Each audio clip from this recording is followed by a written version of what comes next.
이상원 선생 연계 메시지. 칼 마르크스. 하나님을 경외하는 사람들이 올 수 있는 곳을 소개. 칼 마르크스는 지상에서 공산주의 사상을 정립하여 폭력으로 세계를 뒤엎으려 했던 인물이다. 그런데 마르크스는 왜 이렇게 포악한 사람이 되었는가? 그는 자기의 사상이나 이념은 위대한 것인데 아무도 자기의 뜻을 바르게 이해해 주지 않는다고 생각했다. 자기의 사상에 대해 대단한 자만심과 오만심 때문에 그는 누구와도 대화의 길을 열려고 하지 않았다. 그러다가 폭도들이 날뛰는 혁명의 계기를 제공했다. 그렇게 한 생애를 자기의 이론에 도취해서 살던 자의 모습은 영계에서 어떤 모습일까 하고 항상 궁금해하던 인물이다. 나는 그를 찾고자 했지만 처음에 그것은 쉽지 않았다. 지상 생활과 마찬가지로 영계 생활에 있어서도 사람들은 자기와 뜻을 같이 하는 무리들 가운데 생활하기 마련이다. 이 점에 착안하고 여기저기 물어가면서 찾아 나섰다. 이곳에서도 혁명가들은 여전히 자기 도취 속에 빠져 살고 있었다. 칼 마르크스가 머물던 주위의 건물들은 많은 전쟁 포로들이 수용되어 있는 것과 같은 낡은 움막집들이었다. 여러 움막집 속에는 폐잔병의 모습을 한 사람도 보였고, 소일거리가 없어서 그냥 지쳐 누운 사람도 있었고, 불구가 된 사람들, 지팡이에 의지한 사람들 등 여러 종류의 사람들이 삶의 의욕을 상실한 채 모여 있었다. 그 광경이야말로 전쟁 잔해의 처절한 모습 그 자체였다. 그런데 그들은 어느 인솔자를 따라서 어디론가 가고 있었다. 저 높은 곳에서, 동지들이여, 우리 모두 힘을 냅시다. 여기서 우리는 패할 수 없습니다. 다시 힘을 내서 싸워 나갑시다. 승리는 우리의 것입니다. 라고 크게 외치는 소리가 들렸다. 그 목소리의 주인공이 바로 칼 마르크스였다. 나는 뒤쪽 청중 가운데 섞이어서 그를 만나기 위해 기다렸다. 그는 전쟁으로 지친 자들의 상처는 조금도 생각하지 않은 채 자기의 이론은 승리한다고 계속 외치고 있었다. 강연이 끝난 뒤 나는 그에게 대단히 어렵겠지만 잠깐만 만나줬으면 좋겠다 고 요청했다. 그는 나에게 당신은 어떤 사상의 주인공이며 이곳에 왜 왔느냐? 고 물었다. 나는 승공이론을 체계화시킨 이상원이란 사람입니다. 라고 했다. 그는 나에게 승공이론과 나와 무슨 상관이 있소? 나는 바쁘오. 라고 말했다. 그 말에 대해 나는 아무리 바빠도 당신의 강의가 끝날 때까지 기다렸던 손님의 대접이 그래서야 되겠느냐? 고 했다. 그러자 그는 슬그머니 눈을 내리깔면서 앉으시지요. 하고 강의를 계속하였다. 나는 한마디의 말도 시작하지 못하고 또 그의 이론을 들어야만 했다. 그는 대단한 이론가였다. 그는 잠시도 쉬지 않고 말을 계속하면서 자기의 이론만을 주장하였기 때문에 나는 그와의 대화의 문을 열 수가 없었다. 그렇지만 나는 계속 기다렸다.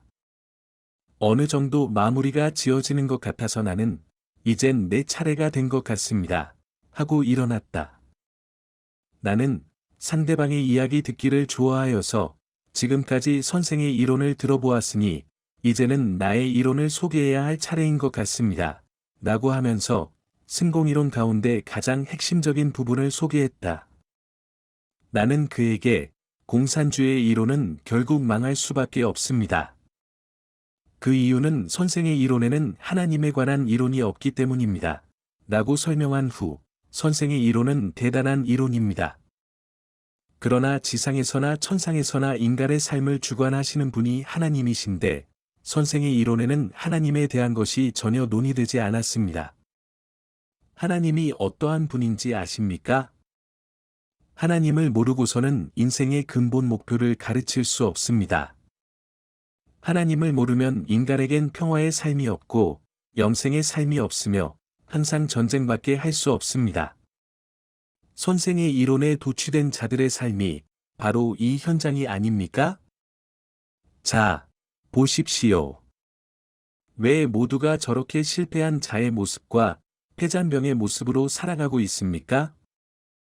나를 따라 가 봅시다. 내가 살고 있는 현장으로 가 봅시다. 가면서 이곳저곳을 보면서 설명하겠습니다. 오늘 나의 집에 선생을 초청하겠습니다.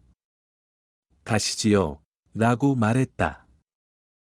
그러자 그는 대단히 자존심이 상한 표정으로 나를 바라보았다. 그래도 선생을 손님으로 초청하여 대접하고 싶다고 했으니 그는 마지못해 나를 따라 나섰다. 나를 따라오면서 그는 나에게 선생은 왜 여기까지 나를 데리고 와서 이렇게 열강을 하느냐? 고 물었다. 나는 우리 집에 가면 알 것입니다. 라고 했다. 그는 내가 살고 있는 주위에 청아하면서도 아름답고 황홀한 각양각색의 자연들을 바라보았다. 그랬더니 그는 대단히 슬픈 표정을 지었다. 나는 여기저기를 그에게 보여주며 색다른 광경을 소개했다. 그것은 부부가 사랑을 하고 있는 아름다운 모습이었다. 나는 그가 이 모습을 보고 기절초풍할 줄 알았다. 그러나 그는 전혀 그런 기색을 부리지 않고 오히려 마치 자석에 끌려가는 쇳가루처럼 끌려가고 있었다. 그리고 때때로 지나가는 사람들의 모습 하나하나가 너무 밝고 화사하고 평안한 모습이었기에 그것을 보고 그의 생각이 점점 바뀌어지는 것 같았다. 그는 나에게 또 보여줄 곳이 없느냐? 고 묻길래 나는 하루에 다 볼 수 있겠습니까? 다음에 또 보여드리지요. 라고 했다. 그는 나도 여기에 살 수 없겠소? 라고 말했다. 나는 이때다. 라고 생각하고 여기는 하나님을 경외하는 자들만이 올 수 있는 곳이요. 라고 했다. 그랬더니 그는 하나님께 갑시다. 라고 했다. 하나님은 여기에 계시지 않는다고 했더니 그러면 그가 하나님께 직접 가서 여쭤보겠다는 것이다. 하나님을 경외하려면 어떻게 해야 하는 것인지 여쭤보고 하나님이 원하는 대로 하겠다는 것이다. 여기에서 나는 칼 마르크스의 잘못된 이념을 지적해 가면서 원리 강의를 부분적으로 강의하기 시작했다. 강의 중 그는 여러 가지 갈등을 느끼는 것 같았다. 그러나 나는 계속 강의를 하였다. 이러한 강의가 여러 차례 계속되었다. 나는 강의를 하면서 이제 한 번쯤 선생의 집에서 강의를 합시다. 라고 했더니 그것은 아직 이르다는 것이다. 그래서 나는 오늘은 이만 강의를 끝냅시다.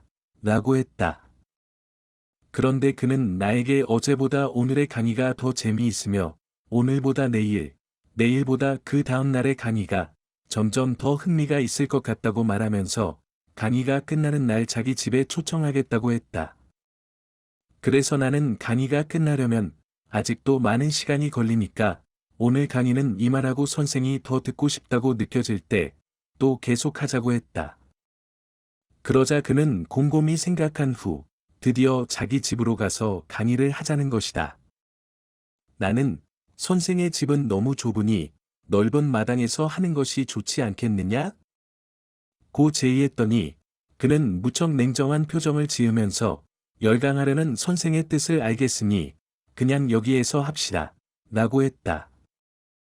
이런 실랑이 끝에 어느 날 그의 집에 가서 강의를 하게 되었는데 그때 이상하게 생긴 젊은 청년이 그곳에 들어와서 왜 초청한 손님의 강의를 혼자 듣습니까? 우리도 함께 듣게 해주십시오. 라고 마르크스에게 말했다. 나는 이때다. 하고 어서 들어오라고 했다. 여기저기서 많은 사람들이 모여들었다. 참으로 기이한 현상이 벌어졌다. 마르크스의 얼굴은 온통 홍당무가 되다시피 하였다. 그는 많은 청중들 가운데서 고개를 숙여 울기 시작했다. 오랫동안 울고 난 후 그는 여러분, 여기 모인 동지들, 여기 오신 선생의 말씀을 들으시오. 모두 다 들으시오. 하면서 큰 장소로 그들을 안내했다. 나는 다음부터 넓은 마당에서 여러 분야의 원리 강의와 승공이론 강의를 하자고 했다. 이들 중 70에서 80%가 나의 제2의 긍정적인 모습을 보였다. 나의 강의를 들은 후 마르크스는 시리에 빠지기 시작했다.